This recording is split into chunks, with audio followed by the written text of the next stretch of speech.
Hey guys, welcome back to my channel. If you're new here, hello, how are you? Welcome to this little corner of the internet where we hang, we chat, travel, life, and all and everything in between. And yeah, I'm really happy you're here.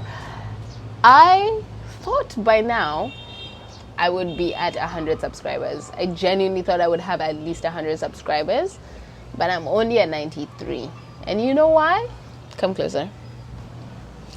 Because you haven't subscribed to my channel and it's free and it helps me. So, could you do that? Yeah. Just, it takes 1 second. Makasi. Thank you. So, yeah, let's get into the video. So, you guys might be wondering,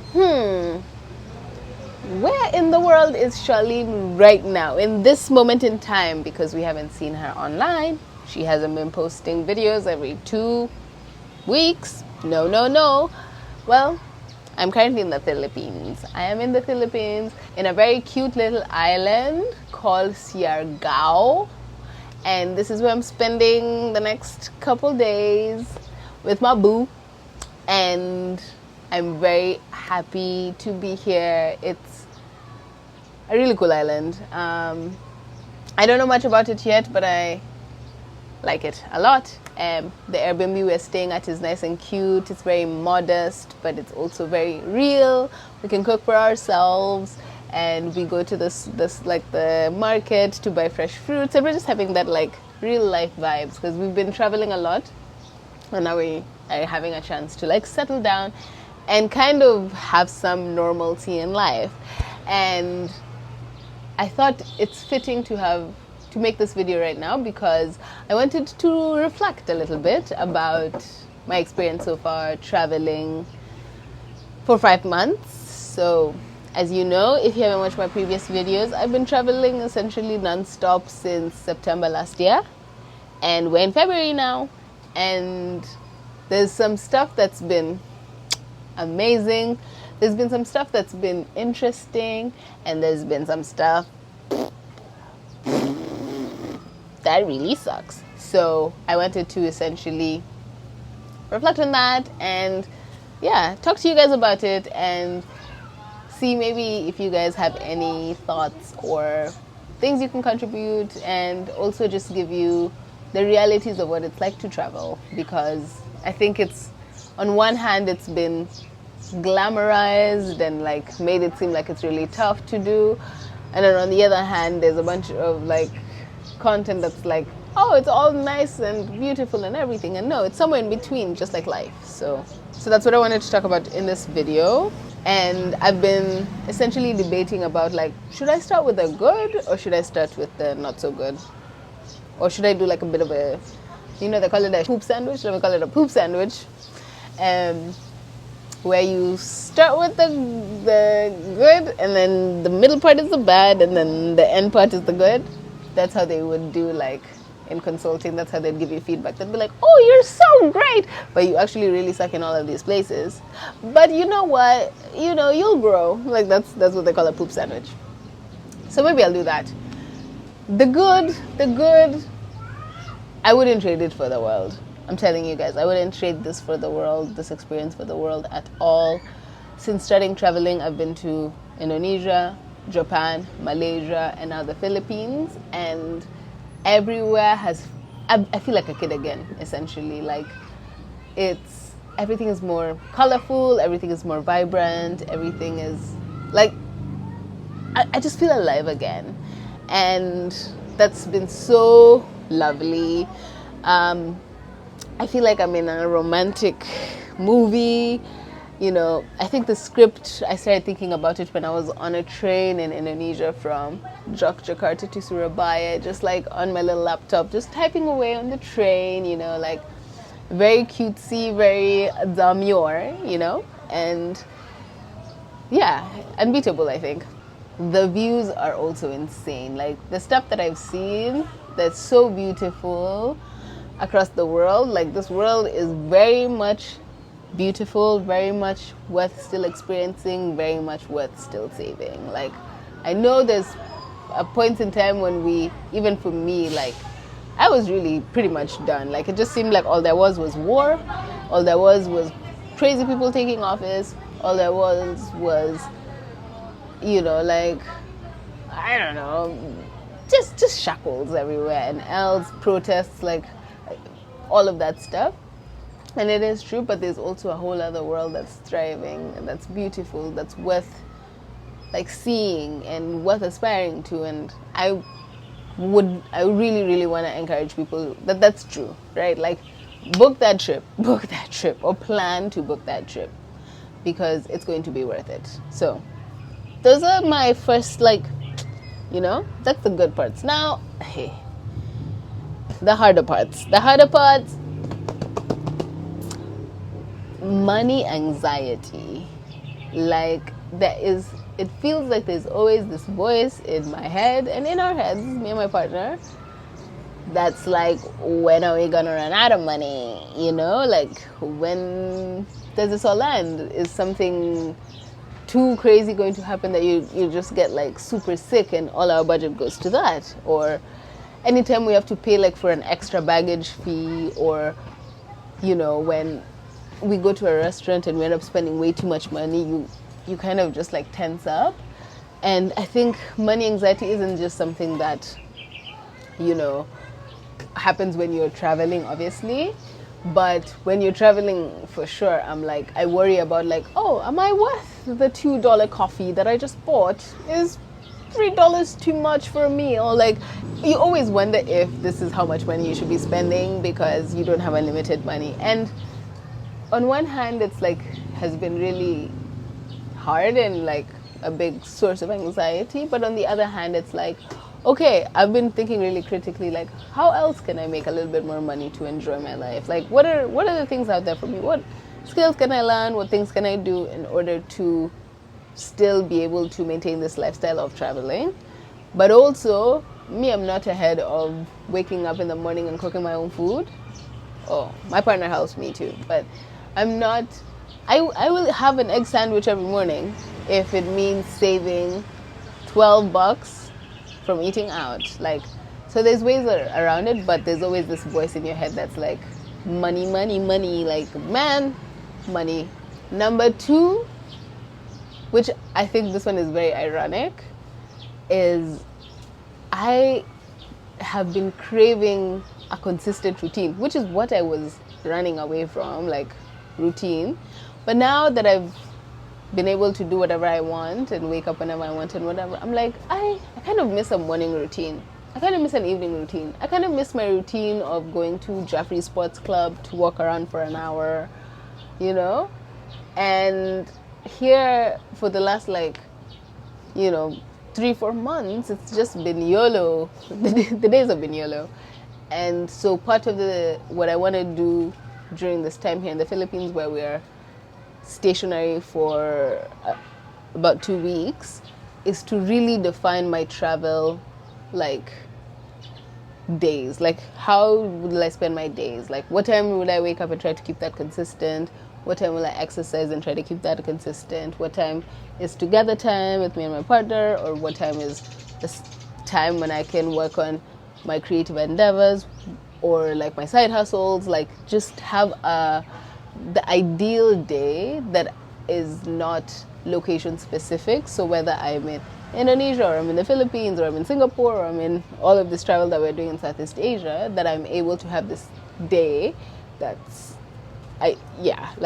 ideal and consistent. And because I have not had a consistent day in forever. And I wouldn't say it's our fault. Like, for example, in Indonesia in November, it was so hot that, like, you could only just be in the house, in the mall, in a car. Like, there was not really many options. Even the gyms were really hot. You couldn't even, like, be in the gym because it's too hot to exercise. So finding out that, like, you are a little bit at the mercy of, like, weather patterns or the facilities you have access to because you're traveling so much. Yeah, I didn't really think about that, to be honest. The third thing right now, my whole life, essentially, has been reduced to a suitcase. to a really small, tiny white suitcase that weighs 10 kilograms. And that's basically all that I have. And it's cool. Like, on one hand, it's like my wardrobe is very set. I have my, 7 outfits that I interchange. But it's a bit trippy to like have. I wouldn't say I'm very attached to materialistic stuff, but I was consistently letting go of stuff because it just wasn't practical to travel with. Like, again, what I was saying about checked in luggage, we don't want to check in luggage anymore. We much rather spend that money doing something else. So that means like really, really compressed our wardrobes, really compress the things that we use, and have that in like, it's just this suitcase. And then obviously like you have to do laundry if you have very few stuff, and that's always going to be top of mind. Once you get to a destination, you're like, okay, where's the closest laundry?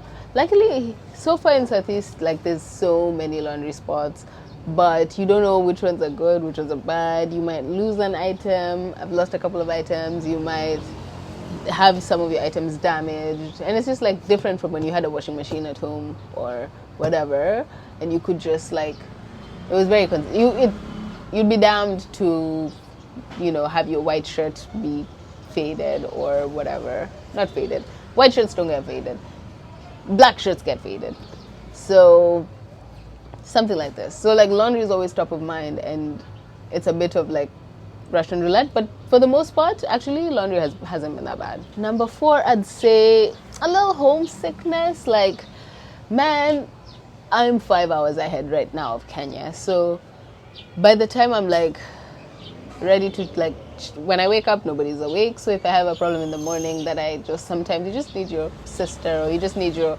homie to be like, Wagwizi, you're fine. Like, you're actually being really dramatic right now. But you don't really have that option.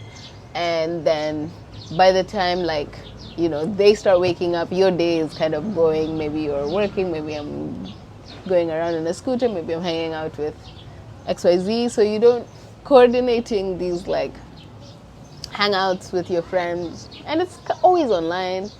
It's a bit tough. People are turning 30, people are getting married, people are having kids, and you're just there in the Philippines on your ones. I mean, it's nice, but you feel like you're kind of missing out on some stuff that's important. What else?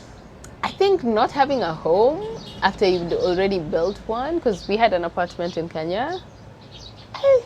Sometimes it's a very uneasy feeling, because you're like, we actually just hatuna base. We don't have a base. We are just floating around this earth, and so is everyone floating around on a rock. But it's very much like you're really just floating, vibing, and you're 30. Like, at this age, my parents had kids, they were all settled, but yeah, so you just feel a little bit uneasy about it. But again, I wouldn't trade it for the world. I'm gonna add one last thing, because I've experienced this last 3 weeks, which is just getting sick away from home. Like, at home, I knew which exact doctor I was going to go to and everything. I think I've had influenza or something. I picked up something along the way, and I know I said it's looking like I'm trying to be an influencer. I did not say influenza. Bruh. Universe. Come on now. So I think we picked up influenza. So just like coughing, there's a point when we had fevers. Like, we're sick, and you're just like, I want my mama, bro. I want to see Dr. Stacy, my doctor, And it's just sometimes very jarring to just feel like you're not close to home. And yeah, when you're sick, Kwanzaa. Anyway, hydration nation. Make sure you're drinking a lot of water, because this is the solution.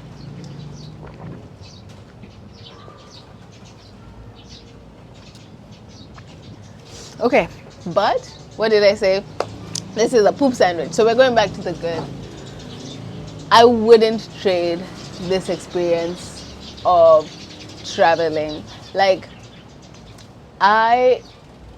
since I've been traveling, I've started appreciating Kenya a lot more. I know we have certain L's and all of that, but also you get to appreciate where you're from more. Like, our weather is really great. I feel like the people, elite, the vibes, the humor. Mwah.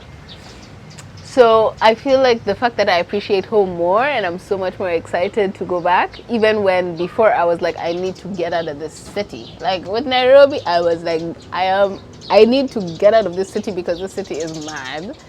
But now I'm like, there were really some nice things about it, and I love it, and I love the people back home, and I obviously with the Asia flight will be visiting as often as I can. So the fact that like travel makes you appreciate home so much more is really lovely. I like that a lot.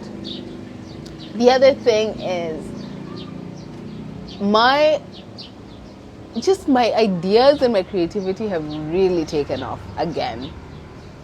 Just getting away from mundaneness and just normalcy is so great. Like, I read this quote recently that was like, those who don't move don't know they are chained. I don't know if that's how you say it, but essentially, if you don't move, if you don't try to do something different, you wouldn't even know how much you're being held back. So this should be an encouragement. It doesn't have to be travel. Again, it doesn't have to be travel, but just like push your boundaries. Just push your boundaries a little and see how much you're actually being held back by certain things, and see if you want to do something about it. Anyway, that's it for today. I don't know what my next video is going to be, and I don't know when it's going to be, but it will be. But I also wanted to say travel is amazing. If it's in your plans, if it's in your manifestations, keep it on, like, put it out into the universe, do your research. Even if it's a small trip, even if it's a small trip to the neighboring like city or town that you're in, make that trip. It's really worth it. And I hope you enjoyed this video. Please like, subscribe, comment below, keep the conversation going. Let me know what else you guys want to see. But yeah, I think that's it from me. Until next time, peace.